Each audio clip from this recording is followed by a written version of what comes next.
अस्सलाम वालेकुम। उम्मीद है आप सबके रोजे बहुत अच्छे से गुजरे होंगे, फैमिली के साथ सुकून से गुजरे होंगे। अब वक्त आया है ईद का, जो रब की तरफ से गिफ्ट रहती है।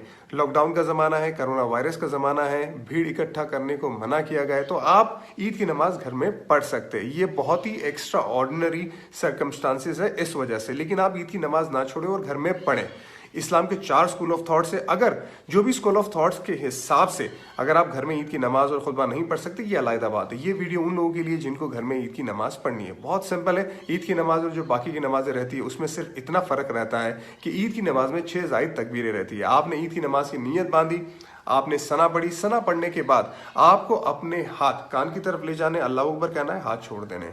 कान की तरफ ले जाना है, अल्लाह अकबर कहना है, हाथ छोड़ देने। कान की तरफ ले जाना है, अल्लाह अकबर कहना है, और फिर आप अपने हाथ बांध दीजिए। और उसके बाद अलहम्दु की सूरत पढ़े, एक और सूरत पढ़ के रुकू में जाए। रुकू में जाने के बाद जिस तरह से आप सजदे में जाते हैं, जिस तरह से पहली रकात खत्म करते हैं, बिल्कुल उसी तरह से खत्म करें। उसके बाद जब आप दूसरी रकात में खड़े हो जाते तो पहले से ही आप अपने हाथ बांध देंगे। अलहम्दु की सूरत पढ़ेंगे, उसके बाद दूसरी सूरत पढ़ेंगे, चाहे वो कुल की सूरह क्यों ना आती हो। उसके बाद आप अपने हाथ कान की तरफ ले जाके अल्लाह अकबर कहेंगे, हाथ छोड़ देंगे, अल्लाह अकबर कहेंगे, हाथ छोड़ देंगे, अल्लाह अकबर कहेंगे, हाथ छोड़ देंगे। चौथी मर्तबा जब आप अल्लाह अकबर कहेंगे तब आप सीधा रुकू में जाएंगे। रुकू में जाने के बाद, खड़े होने के बाद जिस तरह से आप सजदे में जाके जिस तरह से आप अपनी बाकी नमाजें खत्म करते हैं, बिल्कुल उसी तरह नमाज खत्म करके सलाम फिराएंगे।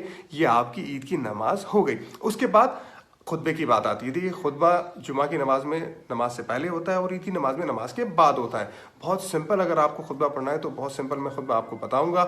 आप खड़े हो जाए, उसके बाद आप तकबीर पढ़े, अल्लाहु अकबर, ला इलाहा इल्लल्लाहु वल्लाहु अकबर वलिल्लाहिल हम्द। ये पढ़ लिया आपने, उसके बाद अलहम्दु की सूरत पढ़ी, उसके बाद आप बैठ गए। ये आपका पहला खुतबा खत्म। थोड़ी देर के बाद आप खड़े हो जाइए, उसके बाद फिर तकबीर पढ़े, अल्लाहु अकबर। उसके बाद आप कोई भी एक दुरूद शरीफ, जो भी दुरूद शरीफ आपको आता है वो पढ़े। उसके बाद रब्बना आतिना फिद दुनिया हसनतम व फिल आखिरति हसनतम व क़िना अज़ाबन्नार पढ़े। ये आपका दूसरा खुतबा भी हो गया। इसी तरह से आप ईद की नमाज भी घर में पढ़ सकते हो और खुतबा भी, और सवाब भी पूरी तरह से कमा सकते हैं। ईद मुबारक आप सबको।